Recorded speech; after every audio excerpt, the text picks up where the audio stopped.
Hey guys, I am Megan Moffett and I'm going to be talking about the flipped classroom.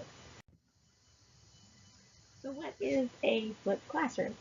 Well, it's essentially exactly like it sounds.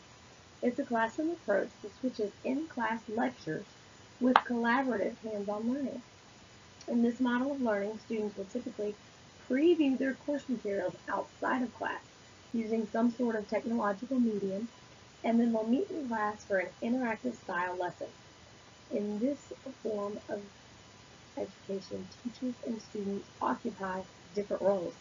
So no longer is the teacher the lecturer and the main event, but the teacher is now the facilitator of these student interactive learning experiences. There are three basic phases to the flipped classroom. Number one is the pre-class, or the direct individual instruction. It's an autonomous learning using some kind of online platform. One of the more popular ones is called Moodle. It's a managed learning system.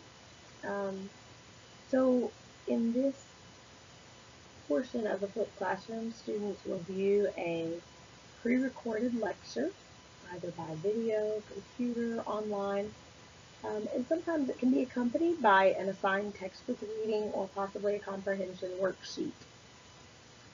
The second phase of a flipped classroom is the in-class phase, where students actually come to school and they're in class. And this is going to be an interactive group learning experience. There's group projects, student presentations, class discussions, and a more hands-on learning approach, all relating back to what the students have already learned in their pre-recorded video that they watched at home. The students and the teacher complete participatory learning activities. Teachers and students will discuss, they'll debate, they'll do presentations, they'll present things, and they'll simulate the lesson content in this interactive group learning environment. And then the third phase is called the post-class reflection. And this is an independent review activity. So now the students are stepping back from this interactive group class and they're just reflecting on what they've learned. They are going to maybe do a review sheet, a worksheet, a writing assignment, maybe an online discussion. This allows students to learn outside of classrooms, apply what they've learned in class, and then work with other students and receive direct feedback from their teachers. And not all flipped classroom experiences include this last phase, but it can definitely be utilized. So in 2014, according to Cheng Shui's article from the Australasian Journal of Educational Technology, the Flipped Learning Network developed four pillars, or four principles of a flipped classroom, and they spell flip. So F is the flexible learning environment. Teachers have to learn to think outside the box and be flexible. The traditional classroom setting has now been flipped, and a new classroom essentially must be created. The teacher's job is now to create learning environments that foster creative learning based on the subject matter at hand. And this can look different for many teachers. It could be knowledge sharing, contests, brainstorming, group discussions, practical work, and presentations, hands-on projects, any number of things that require active participation and learning in order to improve students' learning effectiveness and cultivate diverse skills. L is the learning culture and learner-centered approach. There's been this shift in focus from the teacher-centered lecturer to now this student-centered classroom where these learning experiences are taking place. It's not based around the lecture, but it's about student-led learning. And so we have this now new learning culture within the classroom. Excuse me, I've got a cold. I've been battling all week, so my voice is really raspy today. I is an intentional content creation. So because of the nature of this new classroom, it takes intentional thought and preparation to create the curriculum that's going to maximize the class time and increase learning at the same time. Are the activities I'm planning as a teacher, these activities, are they really enhancing the learning experience of my students? So that's something that in this flipped classroom model you really have to think about and just be intentional about your curriculum. And then P is professional educators. The professional roles are more crucial in a flipped learning environment. Teachers are constantly observing their students, providing timely feedback, and evaluating their learning. However, they're going to have more availability to do this because the students are right in front of you completing their assignments, not doing them at home. Obviously, as with any model, there are pros and there's cons. So let's look at the pros first. In a flipped classroom, students are more free to move at their own pace. When they're home watching that video, they can rewind, they can fast forward, they can rewatch it as many times as possible. When they're in the classroom doing their group projects or doing their interactive projects, they are leading the learning and they are going as in depth as they want or not really at all. This in-class homework style feel gives the teacher more insight into the student learning because now the teacher is actually watching as the students are learning and doing these projects and can give that automatic feedback. Students are free to ask questions, so they're not trying to finish homework at home anymore and not really know what's going on, but they are with the teacher and with their class and they can ask as many questions as they want. Obviously, because of this environment, there's more interaction between the students and the teacher. It's easier to customize because you're constantly watching these students and you can kind of tweak the level of activity to fit the individual students. And then there's been multiple reports, multiple studies that have shown increased levels of student achievement, interest, and engagement. And if we can get these students engaged and interested in learning, typically they will reach a higher achievement level. Now, of course, with all these pros, there's going to be some cons. Number one is student accountability. How do you know that your student's actually watching these videos? And there is a way to do that, but we'll discuss that next. It's something to be aware of. The lack of student focus. So some students have reported that they just can't stay focused on a video or that is hard for them. Obviously, with technology, there's going to be IT issues, so that's a given. And then Chris Ming, an assistant principal at Marine City High School in Michigan, coined this phrase, the digital divide. And this is just essentially the gap between where some students have lots of access to lots of different types of technology, and then some students just really don't, or they have a harder time having access to technology. And so if you're going to use this flipped classroom model, you have to be aware of that and be ready to come up with solutions to overcome that obstacle. Upfront workload and cost. The workload to create this style of classroom, to the videos, to come up with the engaging lessons and hands-on learning experiences, is obviously going to create more work, and it's going to be more time consuming, as the next point says. So that is something to consider, whether you want to put forth that effort. And then lack of teacher training. As with any new model that's being implemented, teachers have to be trained for that. And then another con, if you do not have it, can be your lack of support and resources.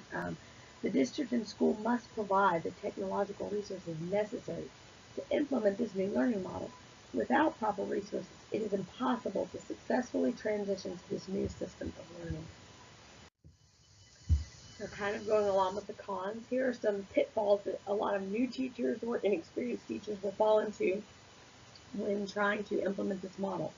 They'll start out doing long videos, but as we saw before, students can get bored watching a video, and so we need to keep them, as teachers, keep them short and to the point. Using just traditional homework in class. The goal is to have an engaging, hands-on, interactive class, not just opening a textbook and doing homework. They don't have any student accountability measures in place, so we talked about how do we know if students are watching these videos. There's great ways to come up with accountability measures. You can create a worksheet that can only be answered by the information on the video. You can, and they have to bring it back to class. You can use your online platform where there's discussion boards where they have to discuss what they've watched. So there's different ways that you need, as a new teacher, it's imperative that you make sure that you do have some kind of accountability measure in place. And then another pitfall is just not creating engaging content. So, the videos don't need to be boring. They need to capture the attention of the students. And then no outside communication platforms. So there needs to be a way for students to communicate at all times. And Moodle is a great platform for that. There's discussion boards, discussion forums, so even when students are at home watching these videos, they can still communicate. And then student perception. So some students, they're just used to a traditional class setting and they have a hard time adapting to this new style of learning.